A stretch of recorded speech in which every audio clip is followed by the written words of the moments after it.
Earlier this year, I experienced the most powerful moment of my career in social impact, and it was only because of one person. This person.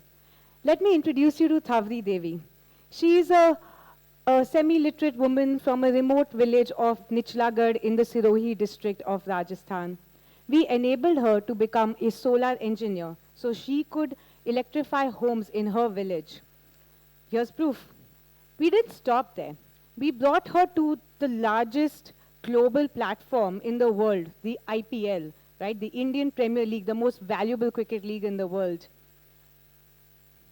wherein she actually presented a solar lamp which she had made herself to our captain, the Rajasthan Royals captain, Sanju Samson, and Faf du Plessis, the captain of the Bangalore team. While this visual went out to millions of viewers globally, there was one set of viewers which was particularly important, her family. Up till a year ago, they did not even have access to electricity. And now, they sat huddled together to watch her take on the global stage. What this did for women in her region was spectacular. First, she became a local icon. She started getting invited to be a chief guest at various events. She became the brand ambassador for the election commission as well. This inspired all the women of her village. Women who were never allowed to step out of their homes started coming up to us saying, can we also do something like this? What this one moment did, it was enabled by an IPL franchise, right? And it has now changed the trajectory of the lives of women in that village. So this got me thinking that, yes, while it changed the lives of the women of her village, her district, did it also do something for the women of Rajasthan? Did it also do something for the women of India? How are we creating programs and then actually measuring the impact that happens through this? Because this intervention, bringing her to, an IPL event, was never part of the plan. But it had such a profound impact, one that we have not been measuring at all. So I looked through a lot of impact models, and there are some very brilliant ones out there. But I couldn't find one that was capturing the butterfly effects of small actions on nation building. So I took inspiration from various models. Let's take the example of a project that we do in our village, right? We basically do an access to water project. What's the first step in our project? We provide women with access to a farm pond. What does that farm pond do? It gives her immediate access to water, and this ensures that for 4 to 8 hours a day, she does not have to spend collecting water, right? Next, we get her training through SHGs and agriculture universities, and vermicomposting pits are provided. This ensures that she starts to view her farm as a business, right? And she can have a second crop, she doubles or triples her income. Post that, we also provide them exposure to global leaders. We bring in women from across India, corporate leaders, Olympians, to interact with the women leaders from the villages. Through this knowledge exchange, the women realize that they can be so much more as they identify with the women who are coming from the corporate India, right? Beyond that, we also enroll them in grassroots leadership programs. Through this, the women are able to learn everything from entrepreneurship to riding bikes. Now they are empowered with knowledge, confidence, and mobility. Now, if we want to look at this impact, typically what we do is we only look at the impact it has on her, maybe her family, and maximum the community, right, and the village at large. But what is that doing for the nation? Have we ever thought about that? What is that doing for the state of Rajasthan? Have we ever thought about that? So it got me thinking, can Thavri Devi actually impact the GDP of our country? So here's a model that I want to talk about is the humanity impact framework, right? Let's start at the core, the individual. What happens to the woman when she gets access to water? Apart from the 4 to 8 hours that are saved, we have to ask ourselves that with the free time in her schedule now, what is she doing with it? Is she learning a new skill? Is she earning more money through a new source of livelihood? Is she able to spend more time teaching her children? Or is she just spending it on leisure? That is the first thing that we need to think about. But before that, what is the access to water doing? It is reducing a barrier to survival for her, right? She's getting clean drinking water for herself and her family. And beyond that, she's able to plant crops throughout the year. She's able to have fruits and vegetables. And this provides nutrition to her family. It impacts healthcare directly, this intervention. Second, it changes her social status.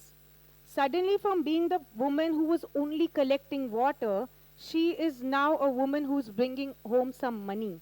She is now a woman who's actually managing different parts of her house, right? So people in the village will start looking at her differently. Oh, she's got an infrastructure. That's the tipping point of a complete change in her life.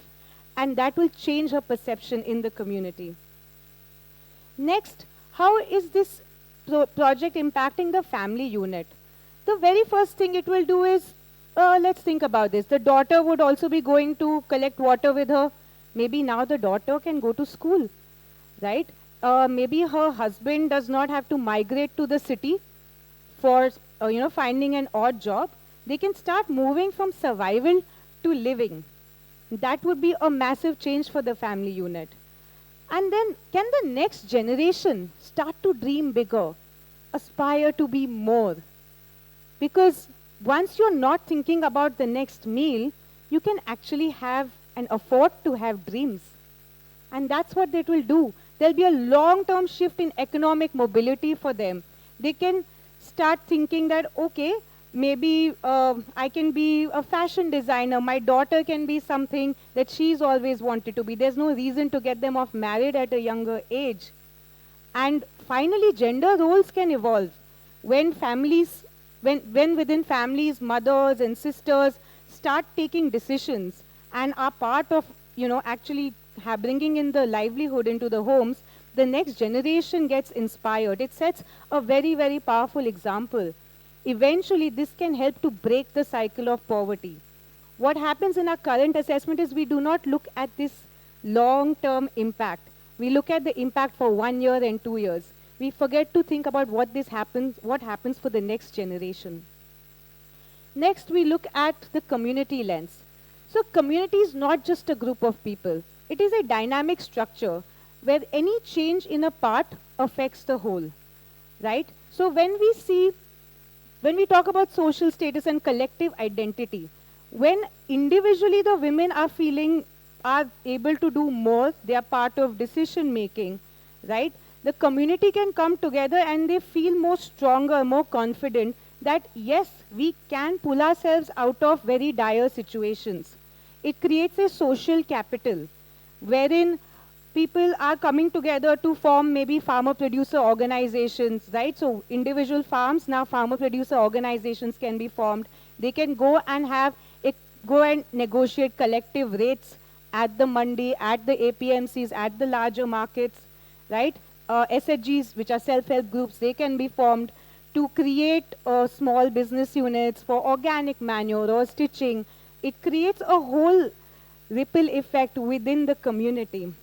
Now next let's take a slightly wider view and go to the state, right? Does this program also reduce the state burden? Now, what do I mean by that? The state has to provide resources to every community, right? So whether it's a village or a city or a town, the state is responsible for them. So let's take the example of our water project again. According to the National Region Plan, in 2021, the requirement for water for irrigation alone was 4,249 million cubic meters. That's a big, big number. So we did a small calculation. If we enable 1,000 farm ponds, that reduces the burden on the exchequer by 1%. Now imagine if there are 100 projects like that in Rajasthan. How much can that actually reduce the burden on the state? Now let me add a layer here. I work for an IPL franchise. And I started thinking about this last year, that when is the demand for water the highest? The peak of summer. When does IPL happen? In the peak of summer, right? If there's a particularly difficult year, a drought year, right? The state should not be in a situation where they have to make a choice between giving water to farmers for irrigation or giving water for the cricket field, because IPL is an economic bonanza in itself. You cannot ignore that. So in this way, if the villages and communities can become self-sufficient, it really can reduce the burden on the state. Next, let's look at the key indicators and the change in perceptions. So the key indicators like education, employment, these all change, right? From a small level, it gets compounded to a large level. But let's talk about the perceptions. Have you ever Googled and Google image search of Rajasthani woman? What is the first image that pops up? A woman with a ghungat and a matka over her head, right? This is the perception of the state today, and this is a very disturbing perception, because that's probably not even true, right? It reinforces patriarchy. It shows that there's no water in the state. It shows that the women's only role is collecting water. It shows that it's not probably a state that wants to be developed. And we all know sitting here that that is not the true image. So we can change the perception. If we can make communities water sufficient, that perception in itself can change. And then let's take a step back. Let's look at the national lens, right? Now we are talking about contribution to GDP. What does that mean? Let's take this same example. 1,000 farmers, they have farm ponds. Now they are all having produce all through the year, right? The farm productivity has gone up by double or even triple due to, with irrigation and other technology that is being applied. Now the region is now suddenly food secure. Not only that, if we do it correctly, we can actually start exporting this, not just domestically, but internationally. And that can directly contribute to the GDP of our country. Second, let's look at what happens across the states, right? We're talking about global perception here. Now, I'm just giving the example of the water project in Rajasthan. But what about the thousands of projects that are happening across the country? Karnataka will be having their own projects, Maharashtra, everyone is trying to solve different problems. But we are not capturing how that is coming together. If we do look at that, the global perception will change that, okay, this is a country that even if they have problems, they know how to solve it. Something must have gone wrong at some time, but today they don't want that to stop them or deter them in any way. This can bring in more investors, more industry. It can change diplomatic relations for our country. Finally, impact is, it's not just a number. Impact is about how the change to one person's life can inspire communities and transform nations, right? And how will we know that impact has happened? So when you do a Google image search next time for Rajasthani woman, and instead of this image, when this image shows up, we will know that Thavri Devi has in fact impacted the GDP of our country. Thank you.